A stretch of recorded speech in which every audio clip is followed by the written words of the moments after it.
Psychically, I'm very well endowed.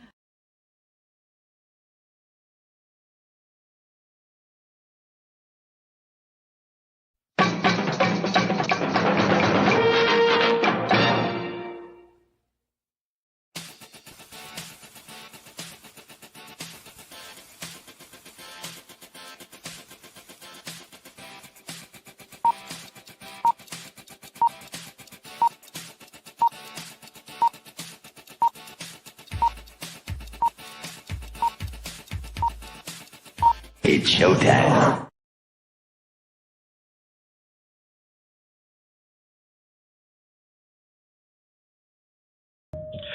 Roar. Roar. Colonel Ironsides here.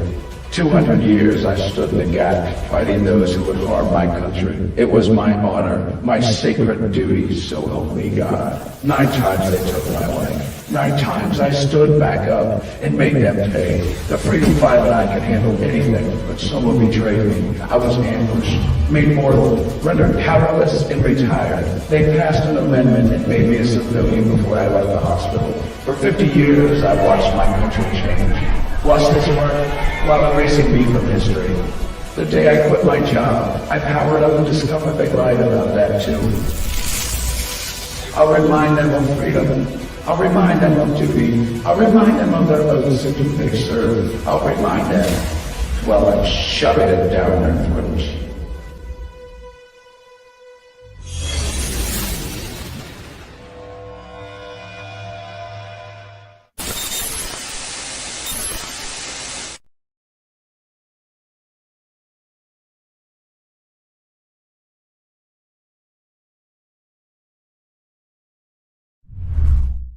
Psychically, I'm very well endowed.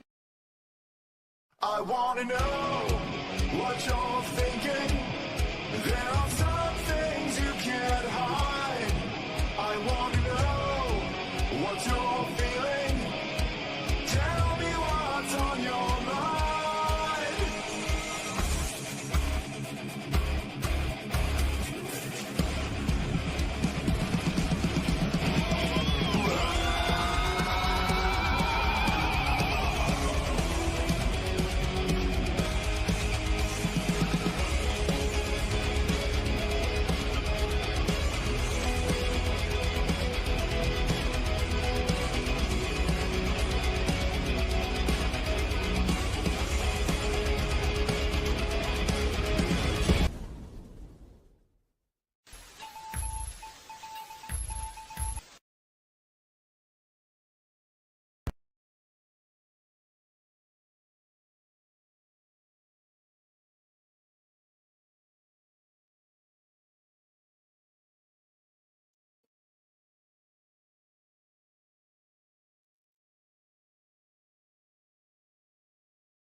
Hey there, this is Coop from Telepathic Binding Comics. Sorry, StreamYards is doing some weird shit as usual. But here we are on the Monday call-in show. Welcome to the show, and let me bring on my guest, Mr. R.J. Williams.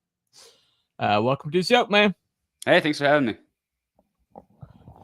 You know, you're the first one that I've seen the last name not Williams. You know, I kept screwing that up. I think I've. That's also because it's not a real name. Oh, it's not. Oh, No. okay. Secret agent. Okay. Also, right. by the way, I'm drinking my John Boa Heroic Tales mug. This came in the mail today. There you go. There you go. I'm joined by Gandalf here. I don't know if you can see Gandalf. Hey, bud. Say hi. You can't hear I'm man. got the headphones in. Yeah, good deal. Good deal. Good deal. Yeah, that's a beautiful kitty. Yeah, boy. So, yeah, no doubt.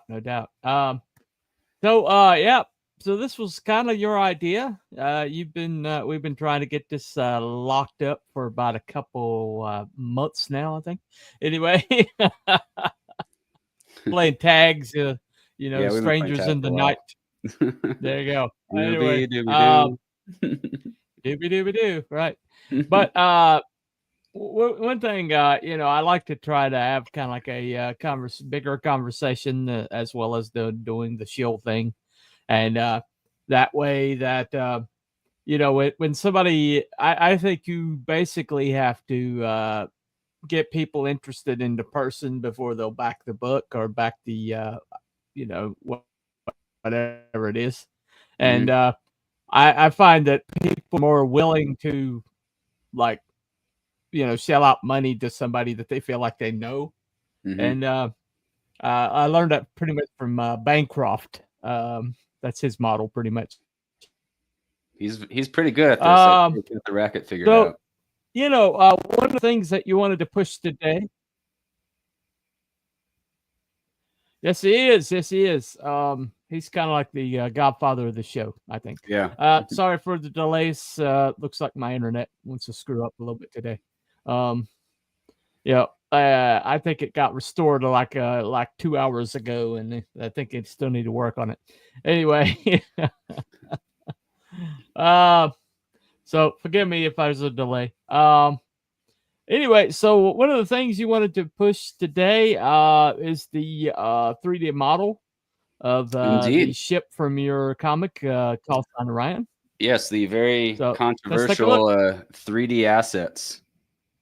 This is a painted version. This is a standard version you'll find on the campaign. You'll also find glow-in-the-dark version of this. I just painted this one. I'll paint them if you guys want. That's an option. Some people like to paint their own. Warhammer 3D print stuff has become more popular. But let's be honest, I just wanted my own little fighter jet to play with. So there you go. You could tell by the my trailer and the kind of comic I have. I'm a very like space, Star Wars, pew pew kind of guy, and I just wanted a toy. They're mostly for me, but you can enjoy them too.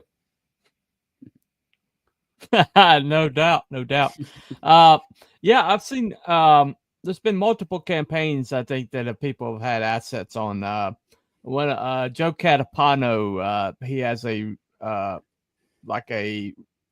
futuristic motorcycle racing going on in his comic, and he offered a actual motorcycle from his comic, 3D printed, and my friend Shadowpunk, not only did he offer a 3D figurine just for backing any tier, but which is incredible. It was incredible until I accidentally broke it.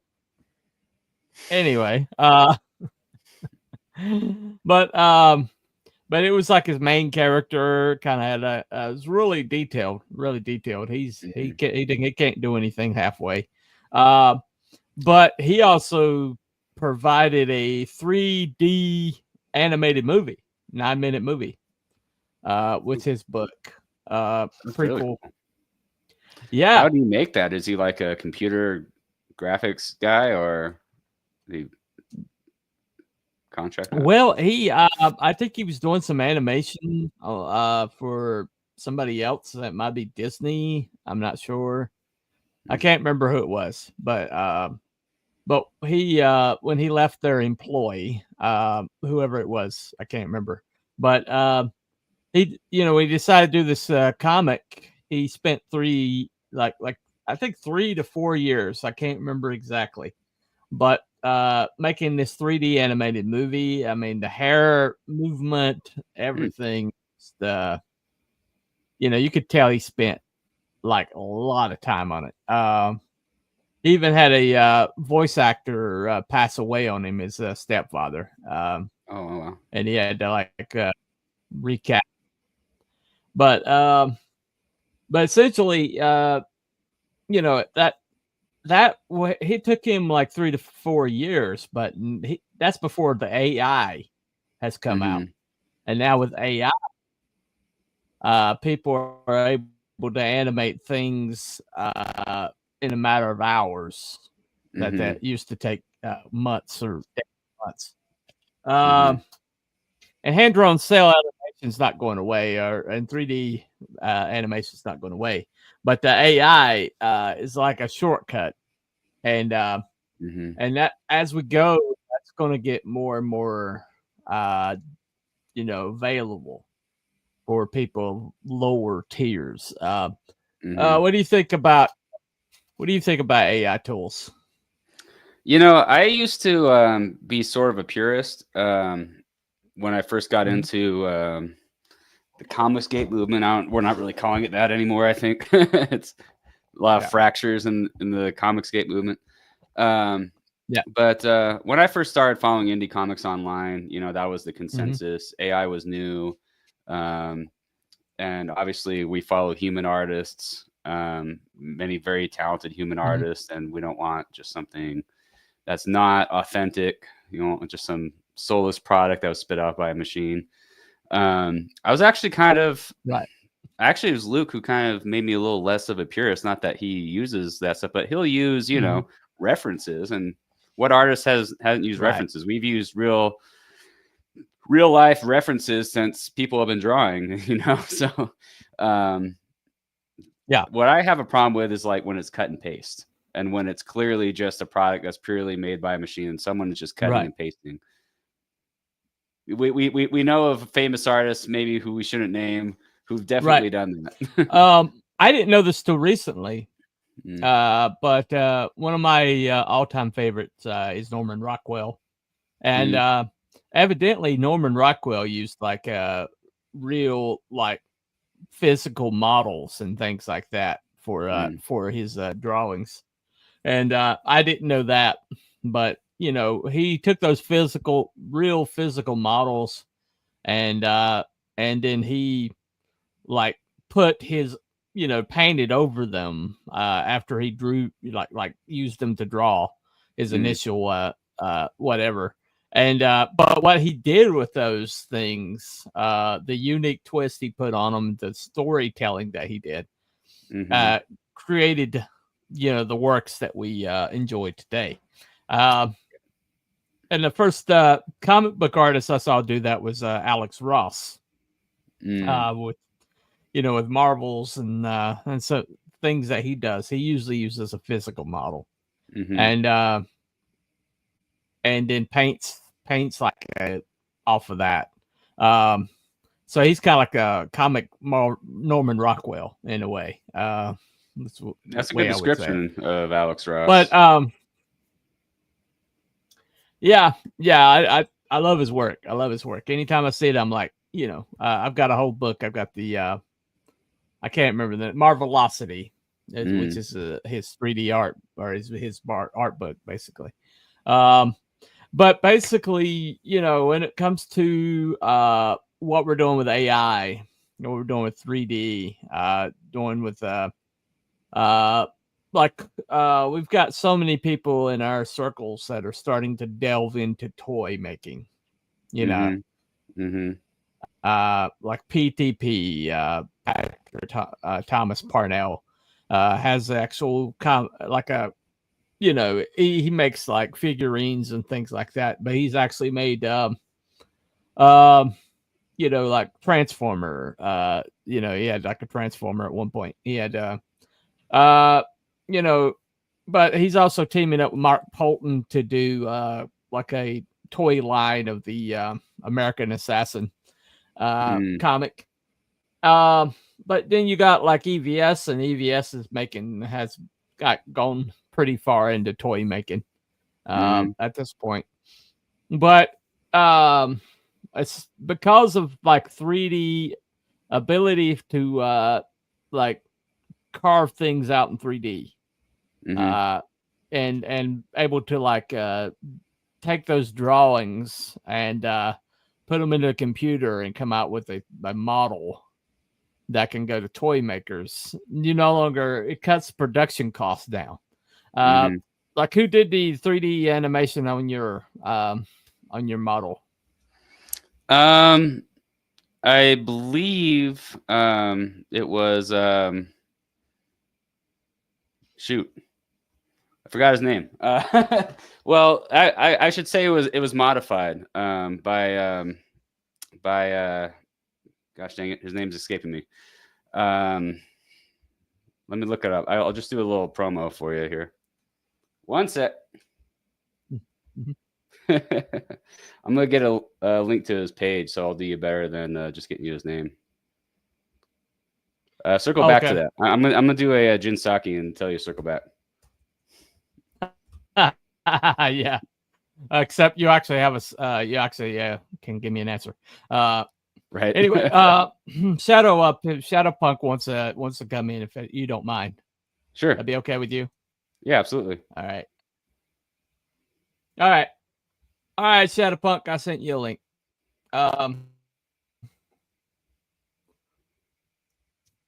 But yeah, basically, what I think is kind of like on the horizon for like indie comics is the ability to take things like your Arrowstar fighter and offer this to people for a lot cheaper than what was formerly possible, and so I think before it's over with, everybody in indie comics that has a campaign probably should consider finding somebody to do a 3D asset for them. Welcome to the show, Mr. Shadow Punk. Once he loads, are you loading? Yeah, it's my thing's all messed up. My audio's all messed up. I'm not trying to screw up your show here. I'm just totally rusty. Testing 1, 2, 3. There we go. There you go. Okay, all right. Cool. Yeah. Welcome to the show, man. Yeah, it's been a while. I've been. I figured this would be a good time for me to pop my head up, right? Because I've been out of the loop for so long. Thanks for joining. Yeah, thank you. I've never met you, RJ, so nice to meet you. Yeah, nice to meet you. We never met in person. I think we just been the chat at the same time before. Probably, yeah. Strangers in the night. Yeah. So just for the record, I'll set you straight on a couple things, okay? Because I studied illustration. Okay. Norman Rockwell used a loop. Yeah. Do you know what that is? I don't know what it is. No, a loop enlighten me. Is like a projector you had in high school, where you could put a flat piece of paper on a thing, project that onto a wall, right? So what he would do is he would do photos of his actors. And overhead projector. Overhead projector. Yep. And illustrators call it a loop a Lucy. Okay. They call it a Lucy. We had one in our Lucy. school. Oh yeah. Right. So So what he would do that because I actually have a Lucy. Oh, okay. Well, he would do it because he would use it to trace the photos, because otherwise he has 5 more covers to do after he does that one, right? And they want 12 covers a year for post. So in his mind, dude, I can draw, but this is business, right? So I don't need to dick around and mess around with are the ears correct? Dude, this has to get done. So that's why he could always draw that stuff, but all the big illustrators do that.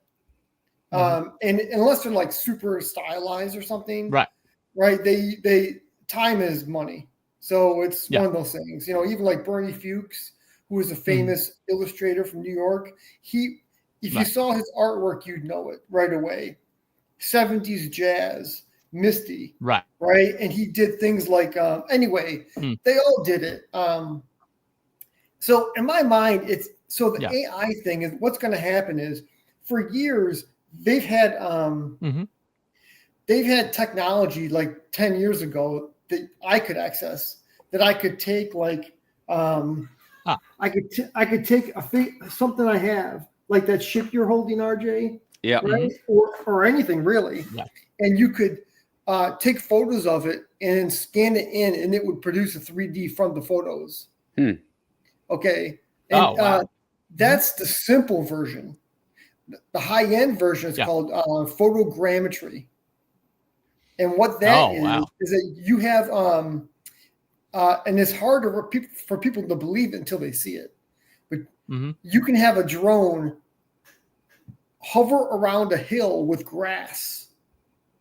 And whatever's in the grass, right? Rocks and stuff. It'll take photos from all directions. and then it will create a 3D model of that, and it will be colored. Oh wow! Yeah. So and that's been so if you go on to like a 3D site to buy like for your animation, to buy something, you can buy a hill that they did that, and then they cleaned it all up so it looks nice and you can put it where you want it, kind of thing. Right. So, and the dark side of this stuff isn't what we're talking about, because for us it's just like if RJ's a creator, he wants to have his ideas come out. He's not going to pay me $1,000 to make his figure. He's just going to be able to have a couple of drawings that look like and then eventually the AI will make it for you. Yeah, that's and it's going to happen. No. I'm sure it's already real. The dark side of this is that everything you see on your television, a lot of it's fake. The things that look fucking real are not real. And that AI animation that you'll see where the new trailer to Star Wars from the 50s, right? Like that stuff is that's tip of the iceberg. Because you can spot that. You go, the guy's walking backwards. You can spot it, right? Everybody can sort of see like the things. But in real life, they can make fake footage of anything. And it's really dark. It's a dark thing, we lost him. Am I still here? Yeah, your image is frozen. But my screen's frozen. I can't see much. I can hear you though. All right, that's something at least. But the cool thing about it is, for someone like you who's not a 3D artist, you'll be able to make your things, right? And you'll be able to, like, if you have your character, you'll be able to do it pretty easily. And to me, it's impossible that it won't happen, right? Because let's just say, just like 3D artwork, just like 2D artwork in a comic book. Yeah. Once one person does it and that looks like shit, the next person does it and then it looks really good. Then it's going to be like, it'll just be, well, which one do you want? Do you want the guy on steroids? Or do you want the natural bodybuilder? Right? Yeah. They're two different categories. And that's just all, it's going to be that way. So I think people really enjoy something that somebody made with their hands.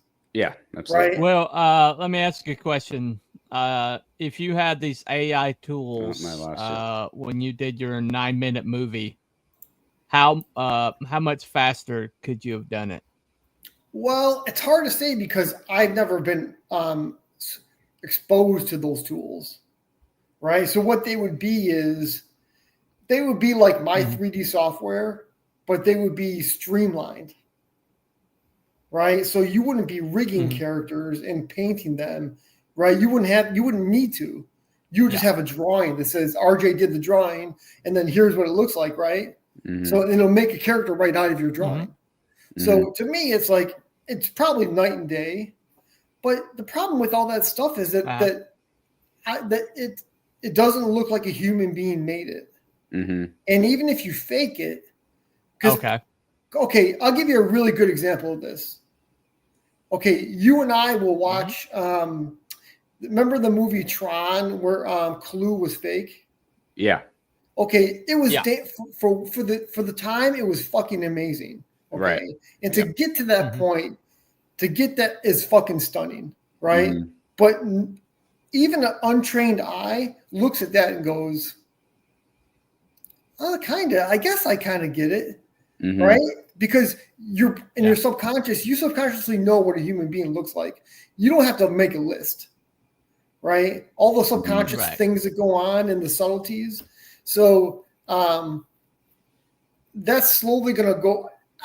The thing is, my personal opinion is that human beings will always be able to go, that's the thing now. I get it, but that still looks like AI. That's my opinion. Right. And, I think a lot of people... So, you think the uncanny valley will pretty much cause people to reject this stuff? What's that? The uncanny valley is when something is... I think I lost you. Sorry. I can hear you now. Yeah. I can't see your camera, so I don't know if your camera went off or something. But anyway, but uncanny valley is the term for when your brain sees something and it says this is fake, and it sets up like a cognitive dissonance when you see it. I like that. Yeah, it's called the uncanny valley. Like an example would be Alita Battle Angel, that movie that came out a few years ago. Mm-hmm. And when you look at her, there's something in your brain that says that's not real. It is something in your brain. It's like, even though it's like she's an AI construct, you can tell, there's something about her that's just so unnatural that it triggers your brain. It says, okay, this isn't real. Okay. Well, I think for the realistic stuff you're talking about, that I think that they will be able to get to the point where it looks totally photoreal. I'm sure that it's like that right now, right?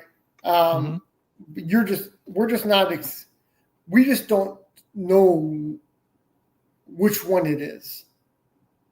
Right. So if you watch your television and you see famous guy named John Doe talk to somebody, we all think that that's real, because why would we second guess it? But the truth is, some of that stuff is fake, and they probably test it out that way, right? They're going to go on Good Morning America, and they're going to have a fake person, right? And so we're going to try it. Well,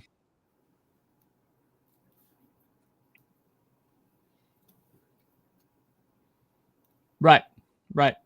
Yeah. Well, I guess we can hope that it doesn't get so realistic that we won't be able to like tell the difference, because if they are able to start like framing people for shit and actually like faking the footage and it not be able to be determined, then that's a slippery slope. We're going down the road to what's the name of that movie with Tom Cruise?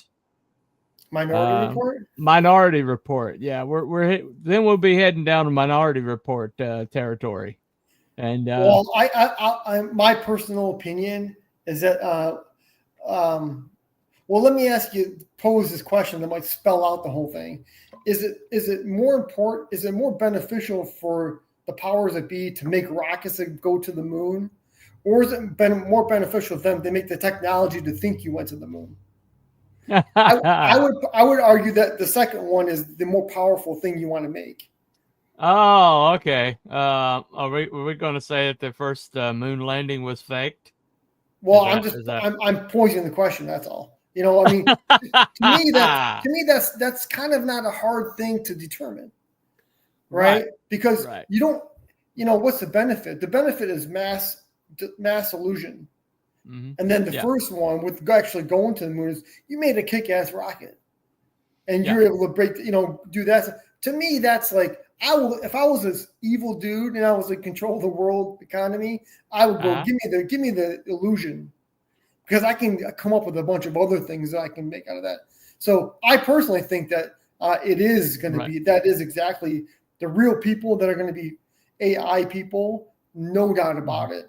And as a matter of fact, I would probably say right now, like they could have you talking and then map your body map your small things, the nuances onto the AI model live. Well, they're already doing some like de-aging in some of these movies. That's pretty accurate. Have you seen the Star Trek movie that it's like mini movie that just came out released online? I just saw the scenes with Kirk. Yeah. I mean, it looked to me it looked like the lighting was beauty lighting, movie beauty lighting, right? So I would be even more impressed. It's supposed to be the afterlife, I guess. So my point is, if you're trying to like get to another level, this looked really good, right? I could still tell that it was fake, but but if you had like my computer spazzed out. Sorry. I would be more impressed if they had a fake William Shatner sitting at the lunch table while they're making the movie, and he's talking. To me, because the lighting would be like our lighting, right? More like RJ's lighting, right? Where it's like normal lighting, right? So to me, like then, because once you get these like movie lighting things, the rim lighting and the back lighting or whatever, then you know it's fake, But But anyway, the whole thing about people making their own thing. Well, there's that scene in Running Man where they decided to like map his face onto somebody, and they killed that guy off, and then they said it was him. And so I guess that's probably where we're headed eventually. Now, by indie comics or indie campaigns in particular, you were one of the first people I saw that actually included a 3D asset with your campaign. Sure. Like on the bottom tier, it wasn't its own tier; it was like alongside of other stuff. No, on mine it wasn't. Mine I had. You could buy the figure. You could buy the figure separately. Right. Or if you bought like the everything tier, you would get that with it, right? Yeah. So it's pretty detailed. I'm doing, I'm doing a promotional thing for my next book, which involves 3D, and I'm in the process of doing that. Just doing that alone has added 1 year to the book. And it's a shitload of work. I'm making real good progress, but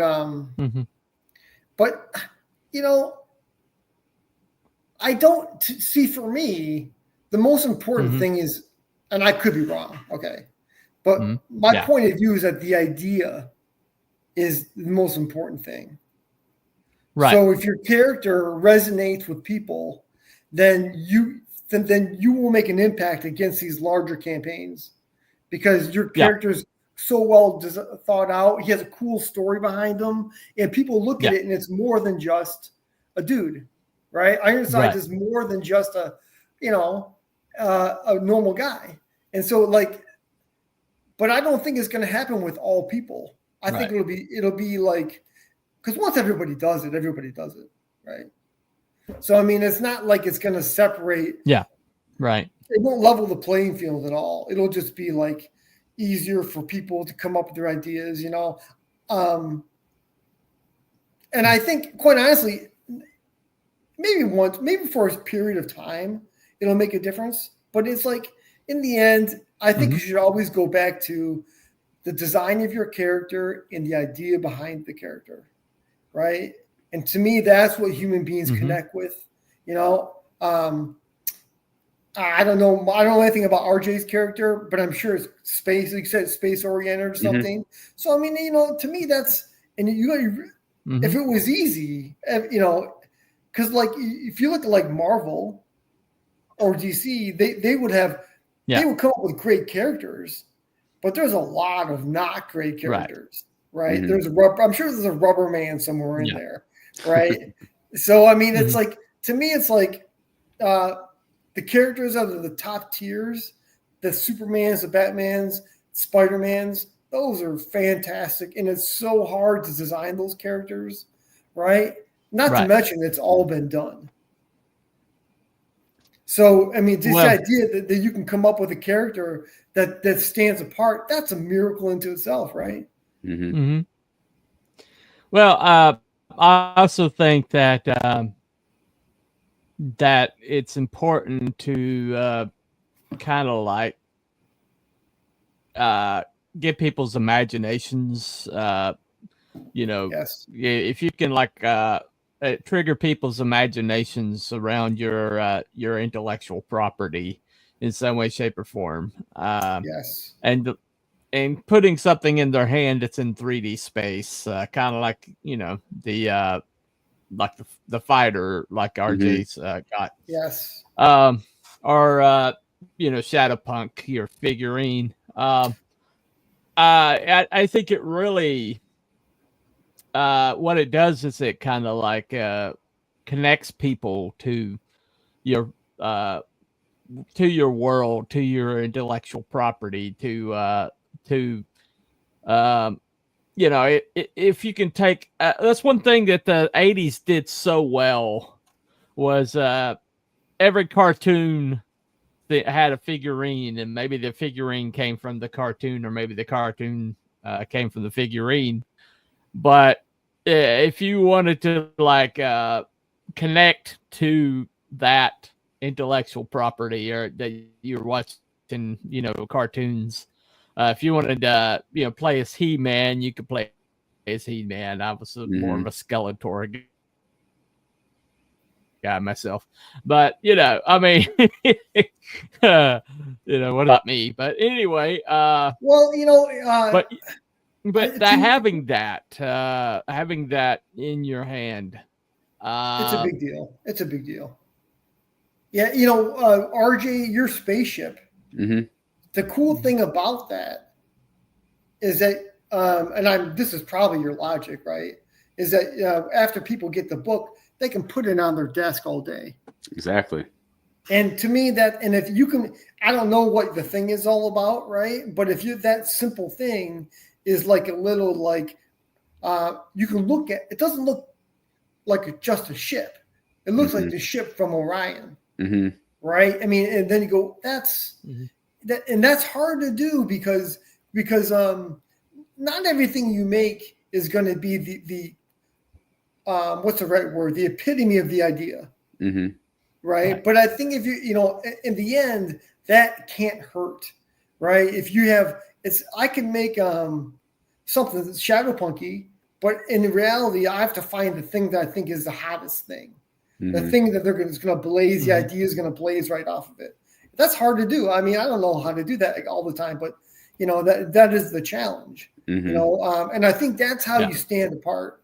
But I think the most important thing is the idea. The idea of your character, the premise of your book. To me, that is. Well, I'll tell this is totally un-3D related. Okay, this mystifies me, and I've said it more than once, but I'm going to say it again. The other thing that's important. If you have a campaign, you're going to launch a campaign, you might want to post pictures of your book before you launch. Absolutely. You might want to let people know, and I think 90% of the people do that. I'm saying they don't do that. Really? Right? So so this is why I post. I post for people because I'm like, after I did my campaign, I'm like, this is a no-brainer. I can figure this one out. Okay. People need other people to help them do this, because if you do it on your own, you feel like you're in an echo chamber, right? At least that's how I felt. So, but like some of the people I've seen them all of a sudden, John Doe's launching, and oh my gosh, what? Holy gee, nobody knew, right? I mean, I would, I've used this metaphor a couple of times. I would light my hair on fire. If I couldn't come up with anything else, I would get strippers online to come over to my house and hang out, and people would tune in, and I had my book right there. You have to let people know all the time. And it's almost like these dudes, I don't understand the logic. And some of them do actually, and I'm like, thank you.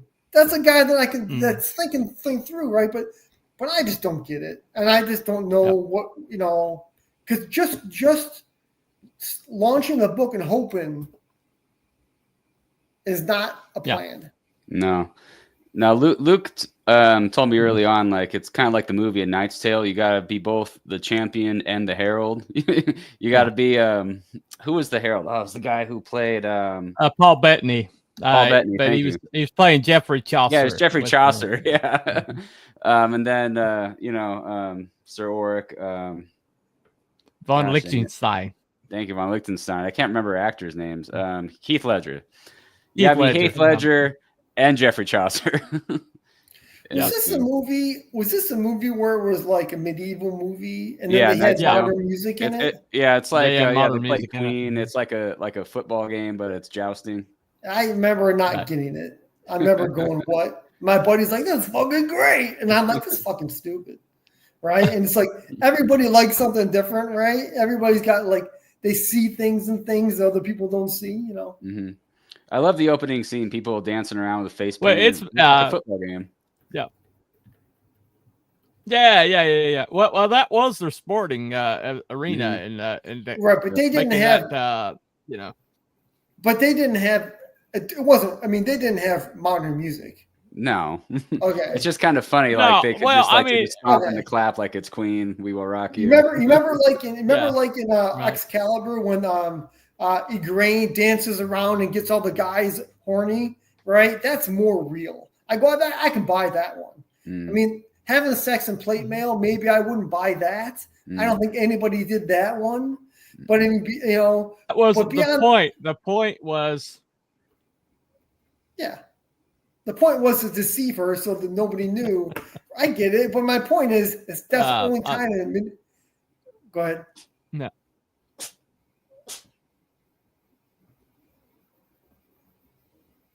Sorry, I'm delaying. Keep going. Yeah. So anyway, if that movie was it was really a thing other than what I saw. Mm-hmm. Like it's not really just like to get young people excited. It's a whole thing. Somebody figured out a cool idea that I totally went over my head. Right. Right. So I don't know what it was, but I remember thinking, and then on a totally different thing here, totally different subject. Okay. The whole fucking drama in Comicsgate is fucking sick. It's ridiculous. And I'm telling you, it's all intentional. Yeah. These people, they all because it works up everybody. I get it. But I'm just telling you, in my mind, people leave when they see that stuff. Yeah. A certain percentage of people leave. Yeah. And it's like, and nobody cares what I think, but I mean, that's what I think. I think it's a bad thing, and it makes me want to leave too.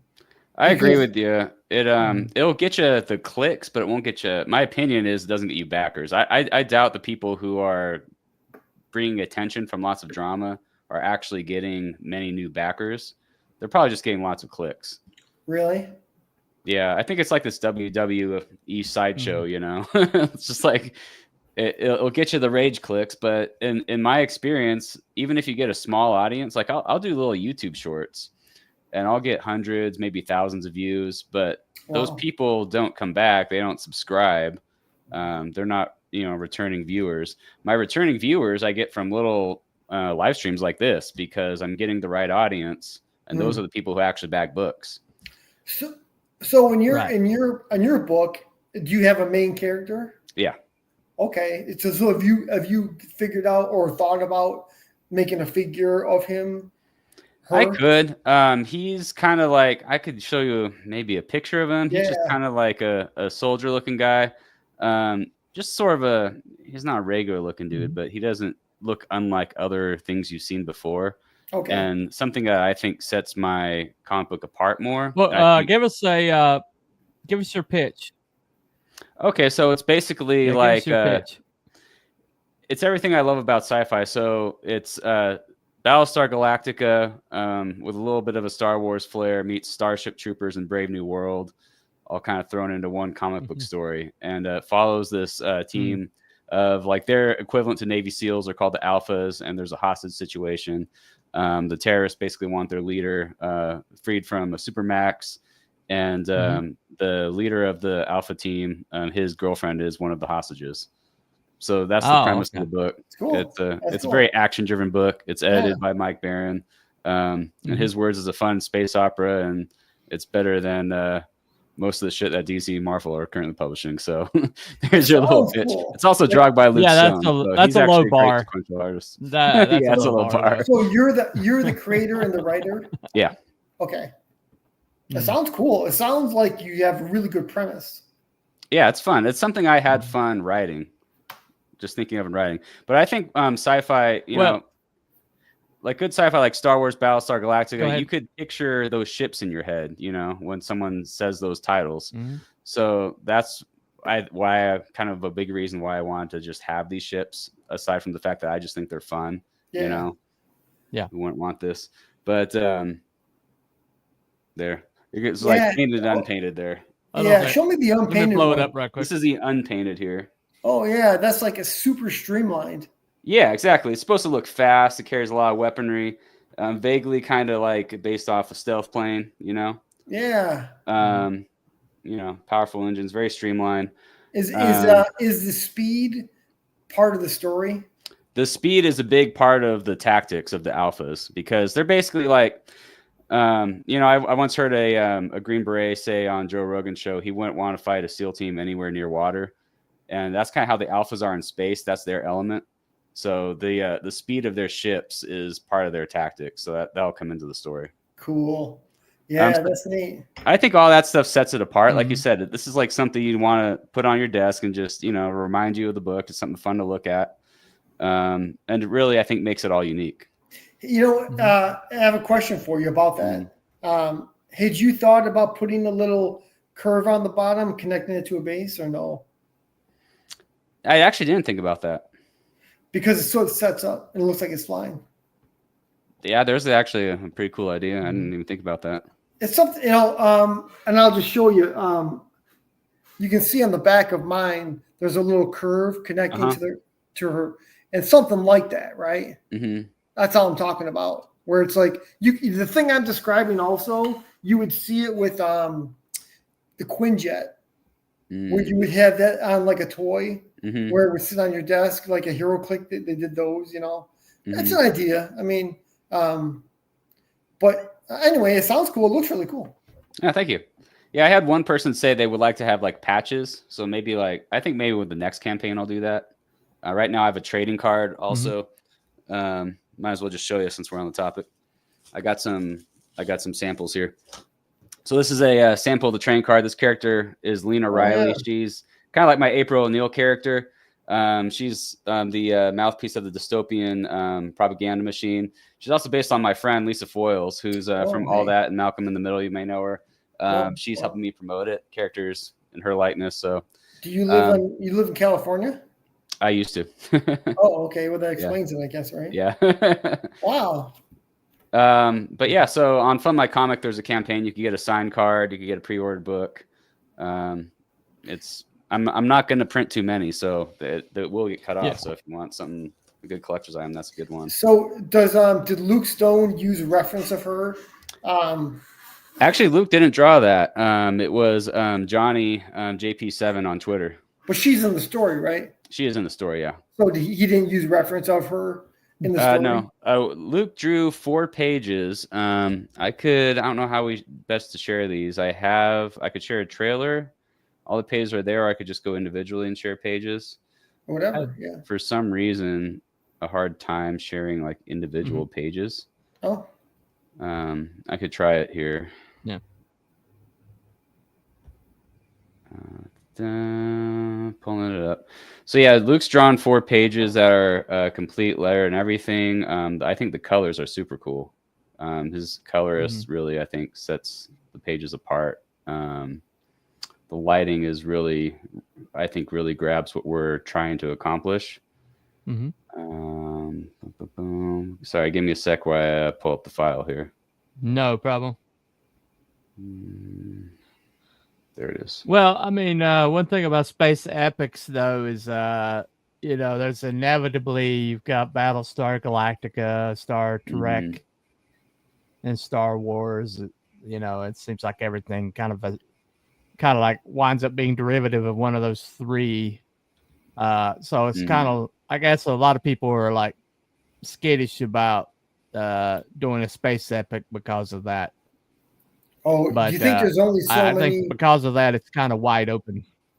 Do you think, like idea-wise, do you think that people think there's only so many ways to go with it?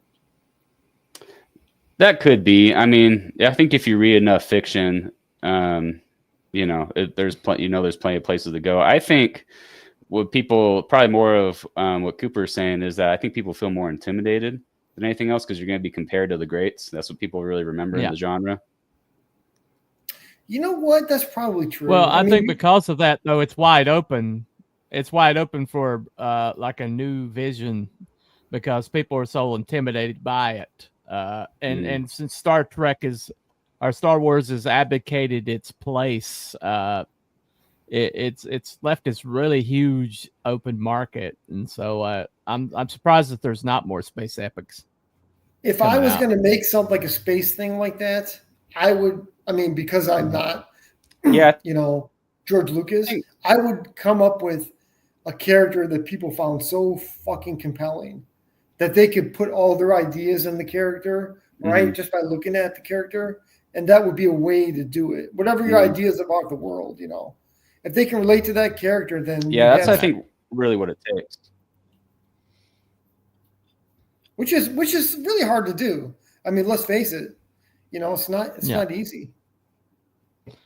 Well, with that the Star Trek mini movie that came out, and I watched it, and it got me.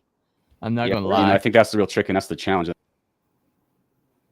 But I think the thing that made it so wonderful was because of these characters, and I think people kind of get it in their heads. It's the technology, or it's the story, or it's the universe, and intimidates people into not like delving into it. But the truth of the matter is, if you have good characters, then you can exist in that space, and people will be interested. Here we go. So there's a page there. I don't know if you could. I like that. Should I zoom in on it? Would that make it easier? I can see it pretty good. I don't know about Cooper. Okay. It looks nice colors. Yeah, I would zoom in. Okay, so this page, I chose these 4 pages that kind of happened in the middle of the book, but I think they're good because they show some of the action that takes place between both space battle and a battle that's on a ship. Oops, there we go. Can't see much detail, can you? Because I'm not very. It looks really nice. It's a nice Wookie. Okay.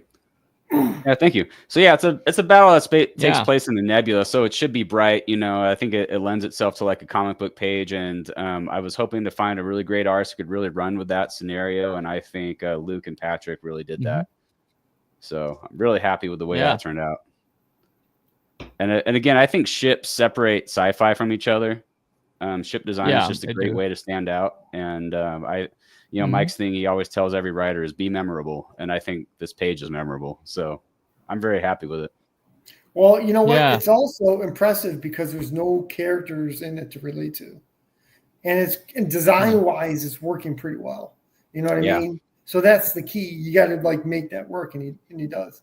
Yeah, he does. And I could show you the other pages I've got too. Let's go to the next one here. Can you see that one? Go ahead. All right. Oh, maybe I got to share them individually. Sorry. That work. Okay. Can you use your arrow key to go through them? I thought I could. I'm not. It didn't seem to work. Maybe I'm just. If you zoom in on a page, sometimes it won't cycle. You have to shrink it back down. You seeing that one? No. Yeah. I think I'm bringing it up. Hold on. Okay. Nice. I'm gonna zoom in on this one a little bit. Is that coming out okay there? Yep, it looks really good. Yeah. Yeah. So I like this because it's kind of like some like I don't know. Somehow the action of it sort of reminds me of Johnny Quest, and I can't explain really why. Something about the way that you could see the texture in their clothes.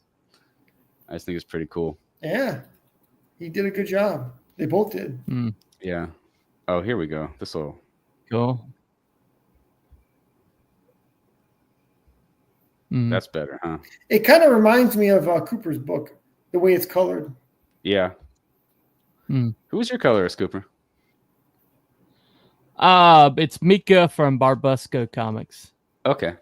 But she does those gradations a lot like that. Is your guy Brazilian? Is Luke's guy Brazilian? You know? No, he's not. Okay.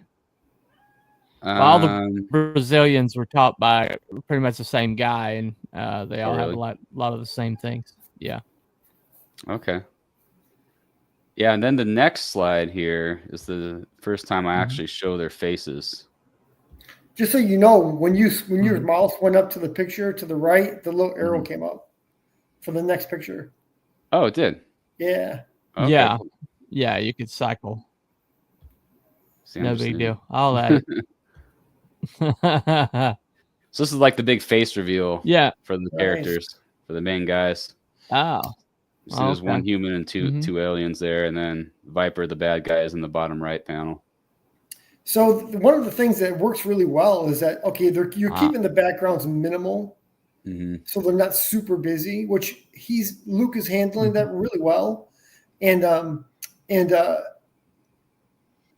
so all the details in the figures, you know, and there's also, what I like also is there's ambient light, ambient color on the characters.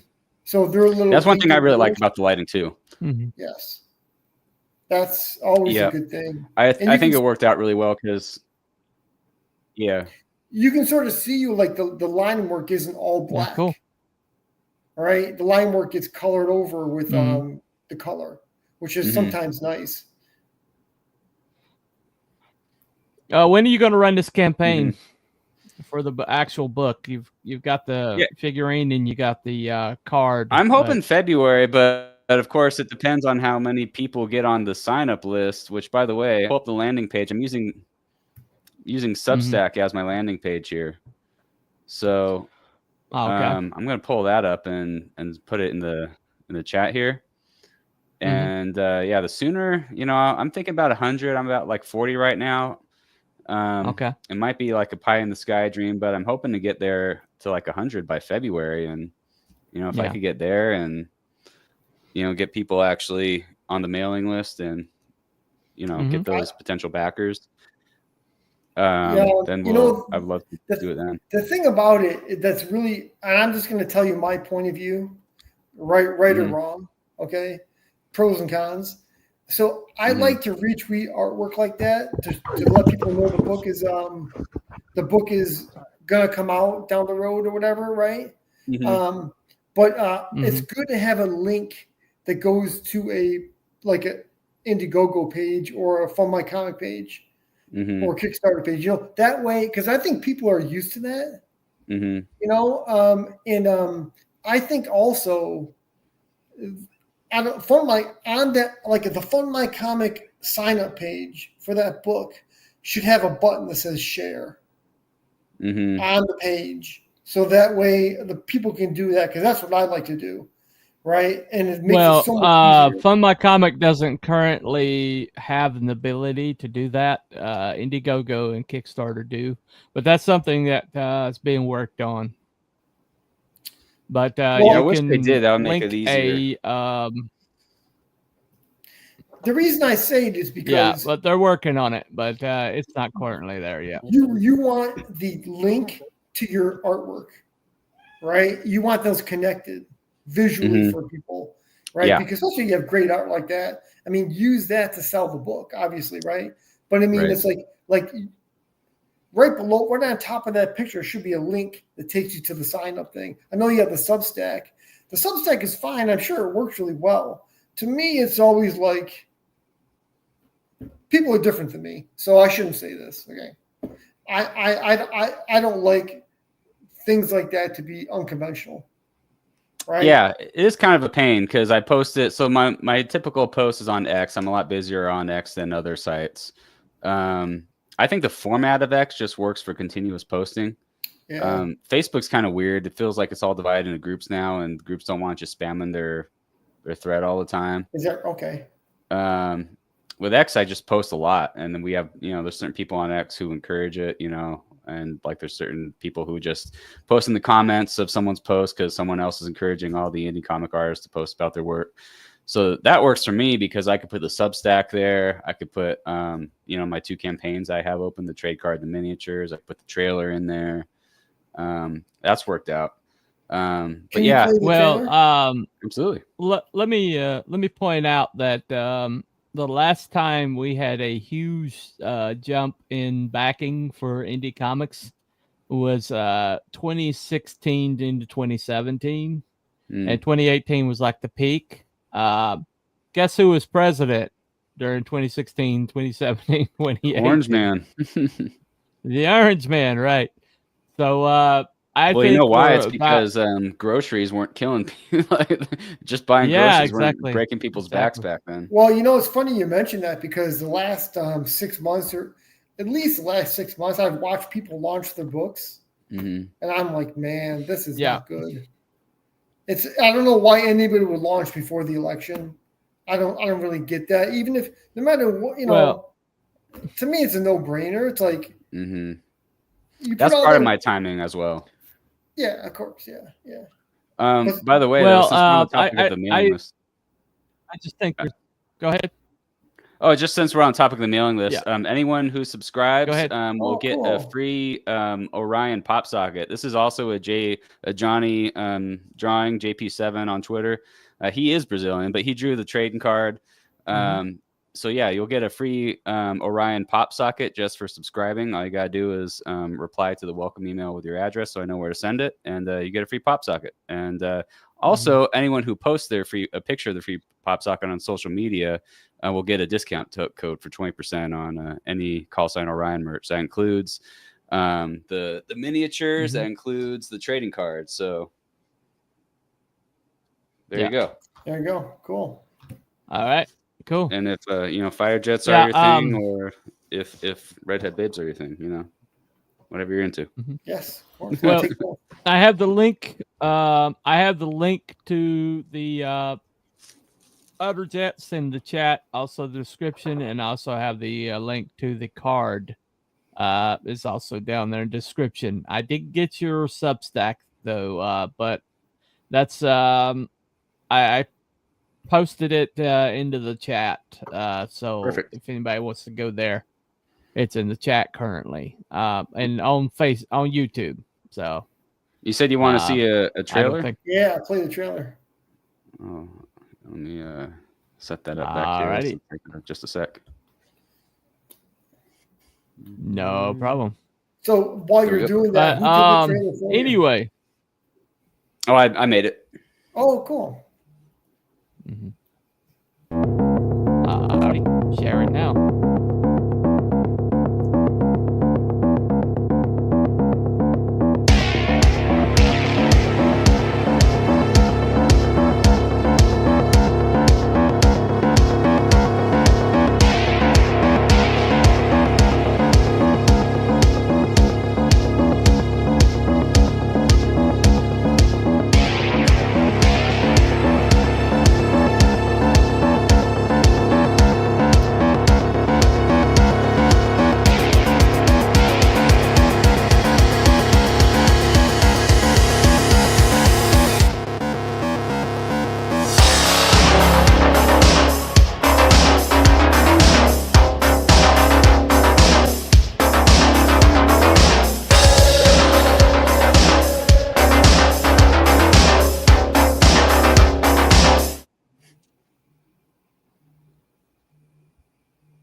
That's pretty sweet. Thank you. Yeah. Can I just say, you picked excellent music. Thank you. Yeah, it feels very like late 90s, early 2000s era, but that's kind of the vibe of the book. So I'm shamelessly embracing that. As a trailer, it works really well for what you want it to do. It pulls you in right away. It changes tempo, so you're not the same dogmatic sound constantly, right? And you only have so many pieces of artwork to work from. So your text things really engage you, right? And by the way, I'm pretty skeptical of people's trailers. So it works pretty damn good. And considering what you have to work with, the great artwork, great music. Mm-hmm. That's just a way to do it, man. I was ready to tell you it looked like shit, but it didn't. It looked really good. Thank you. Appreciate that. Well, RJ's got to take off. Evidently, he's got a phone call. So I just got to jump on the phone for a second here. Sorry, guys. No problem. We're about to end the show anyway. All right. So we'll see. We'll catch you next time, man. Make sure you check it and back all that stuff and all those links, and we'll see you later, RJ. All right. Thanks for having me on. No problem, man. Well, that's pretty good. It looks like he's got a cool book going on. Yeah, he's got a real cool book going on. Let me start my camera quick. Well, anyway, so that's the links are in the chat. Links are in the description. But thank you for hopping on. I know you're a busy man chatting these days. So I appreciate you. Sure. Yeah. You know, hopping on my humble little show. My 2 cents. So what you got? Right?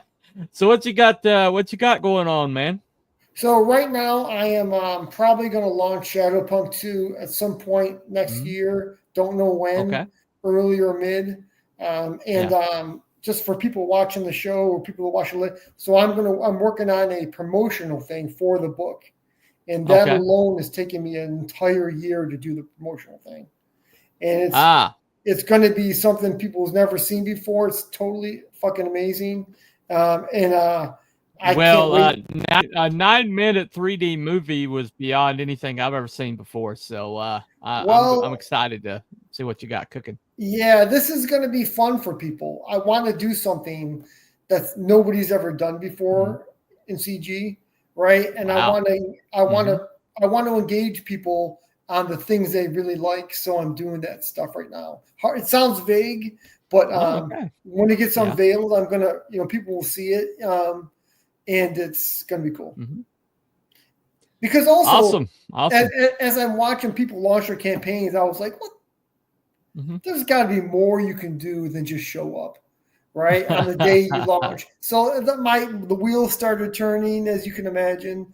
And I was like, you know what? This is going to be neat. This would be a cool idea to get people involved. And I think it's also the way that we all launch our books is kind of stale. Yeah. In my mind, So this is a way to add fun to it. And and I'm doing the book, and then I'll stop and I'll do this other thing for a couple of weeks, and then I'll do the book for a couple of weeks. That's kind of what I'm doing. So well, are you gonna have a catch-up tier for everybody that missed the first book? Yes, I'm sure you're happy to hear about that. I'm gonna have a catch-up tier, and I'm gonna have multiple covers. And so, yeah. Okay. All right. Awesome. Yeah, I wasn't just blowing smoke. I do think there's about to be an influx of money coming into this space. So? I really do. I really do. What makes you think that? Oh, just the economy? Well, the economy recovering also because it's going to take years for the mainstream to get their head out of their ass. It's so firmly planted up there. Even if they make a course correction now, it's going to be at least 4 years before we start seeing things change. And really, you think so? Well, it takes about the turnaround on movies is about 4 years. Turnaround on television shows, especially as bloated as they are right now, is about 4 years. And comic books aren't coming back from where they're going. They're too captured. So your logic then is, let's just say they came out with a fucking kick-ass Batman series that would take years to get people to come back to buy the books. Well, if they came out with a kick-ass Batman series, the next person that would have it would be an activist and destroy all momentum. Well, yeah, I'm just saying hypothetically, right? It happened with James Tynion. James Tynion the Fourth had a really good series.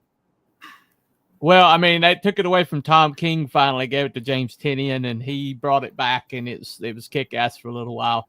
And then they turned around and gave it to another activist who made him a socialist and gave away his money. And so even if they get momentum for a little while, like something like Immortal Hulk, was good for the first first run, and then they gave it to an activist again, and they took it into the trash. But so basically, what's going to happen is as the economy recovers, you're going to have a bunch of people with disposable income. And if the changes are made that they're proposing, and I don't see any reason why they won't be, I really honestly think that people are going to start looking for entertainment again. Okay. Which is what they do. Entertainment is something that happens, or the entertainment dollar becomes available, when people have disposable income. Basically, it's not a priority for people until they do. So right, I've noticed. I've watching the books launch that like the amount people get the first day is just getting smaller and smaller. Some of them are like big books or whatever, but the average person, the average creator, for some reason that there's less and less people buying those books. And I'm like, wow, man, that's all across the board. Well, people are jumping off now, and they're despairing now, and they're getting negative attitudes, kind of like yours now. But yes. I think it's all about the turn. I think it's all about the turn the corner. And it's always darkest before the dawn, and everybody jumps off when everything's like at its most bleakest.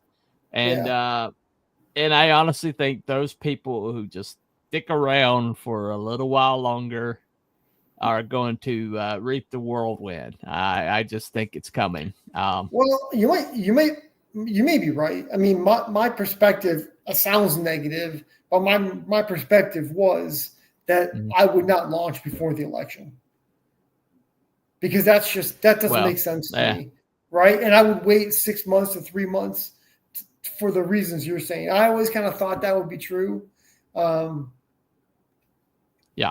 It's hard to predict, but hopefully you're right, because the economy turned around with Trump last time. It turned around in less than 2 months. Wow. And started heading in the right direction. So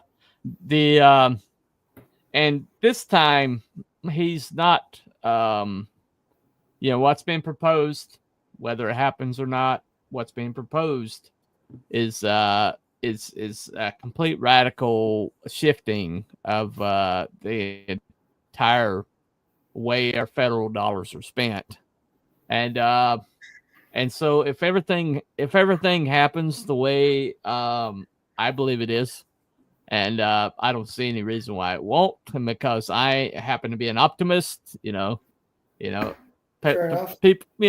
which is what makes our friendship kind of work is, me optimist, you pessimist, and somehow we wind up in the middle. I wouldn't say I'm a pessimist, but I would say I'm skeptical, far more skeptical. Well, I don't know how to respond to that, because you're pretty much the textbook pessimist. I mean, I don't think I'm a pessimist at all. I am not. I am not a pessimist. If you talk to people in my real world life or whatever, I'm a very optimistic person. Okay, all right. But my understanding of the world is different. Right. I'm optimistic besides it. Right. So, right. I mean, and everybody has their opinion about stuff. So, I mean, it is what it is. But I mean, the world's going a certain way. You ain't going to stop it. Well, I don't know. I mean, my faith in God is greater than my belief in the world. So that kind of keeps me buoyant in a way. That's my point of view too. But that should inform me about what's happening. Yeah. So, I mean, and you ain't going to stop it. No. I mean, so I'm optimistic, but I'm not optimistic because I'm going to make a lot of money or whatever is going to happen to me, right? We're in the. Well, I mean, I'm not. I'm not suggesting you pack up everything and head to California. I'm not. That's not what I'm suggesting. But you know what I saw the other. Go ahead. No, go ahead. I saw the other day was these they were in California. These things I saw, but you can probably put them anywhere. But they're houses that are built in the Buckfulminster kind of what do they call those geodomes? Yeah. And I thought, fuck, those are fucking cool, man. I mean, maybe they suck, but they're like, they have those in California. I'm like, yeah, I could go to California. I mean, if I could go to California and live in the woods in one of those things, that would be sweet. And they say that they're really good for the weather, like for rain. Yeah. You're not buying it? Are you talking about the weird bubble guy from Northern Exposure? Played by Anthony Edwards. No, I mean, they're just houses that are built like geodomes, and you can put them anywhere you want. Yeah, that's what his house was. That's what his house was. So. I didn't know that. Yeah. You know what's crazy about those is that you like this, or they have the houses that are made out of metal containers. You like this, and they show you and they're really cool, but then you get to the price tag and they're fucking outrageous. Yeah. You're like, I want the $40,000 one that's like that. I don't want the $300,000. Well, it is California. It is California. So, well, I mean, maybe that's true, but I don't know. Dare to dream, I guess, right? All right. Anyway, I guess. Well, anyway, thank you for coming, Shadowpunk, and crawling out of your hole long enough to help me out here. Thank you, RJ Williams, for coming on. And looks really cool. Yeah, check his links out. Got them both in the description. Got them over here in the chat. So check those out over there. Thank you all for coming down the rabbit hole today for the Monday call-in. Now, I don't know if it's going to be this Thursday because that is Thanksgiving or Friday, but the next person I'm going to talk to is the Kitty from Flip City. And we're going to talk about the return of the Lampoon to America and the importance of sarcasm and what's the word? Satire to the American discourse and how it's been suppressed and how we can get it back. Anyway, you should get Don Chin. He's the king of that stuff, right? Yeah. Well, I'll start with her and maybe I'll have a later conversation with Don. Don's kind of non-competent. He's kind of missing in action. Hasn't really been involved a lot lately, so I think he's been busy. But either way, I'd love to talk to Don. But right now we'll start with Kitty. It'll be Thursday or it'll be Friday, and this Saturday night, Cryptids and Conspiracies is going to be Krampus. Thought we'd get into the Christmas holiday, and so we're going to start with Krampus, and that's going to be Cryptids and Conspiracies 7:00 on Saturday night. But keep your eyes open for this space with that conversation with Kitty. I believe we're going to trade. I think I'm going to go on her show, and she's going to come on mine, and we're gonna have a good time with that. Anyway, also check out Mr. Shadowpunk. He's on X under Shadowpunk. I think is that your primary, or you got other places you? No, it's at Shadowpunk Comic. Yeah. Okay, at Shadowpunk Comic on X, right? Yep. Okay. Yeah. So if you want to talk to him, he is a great person to talk to. Kind of stays busy though, but great promoter of other people's comics, and respect you. Word of wisdom here from somebody who happens to have to work in California. So don't go to California. Definitely going now. If he says don't go, I'm going. Crash and burn, no matter what. Stay in Arkansas. Stay in Arkansas where you're safe. Anyway, that's been Cooper for Telepathic Bunny Comics here with Shadowpunk. And we'll see you next time, guys. Bye, everybody.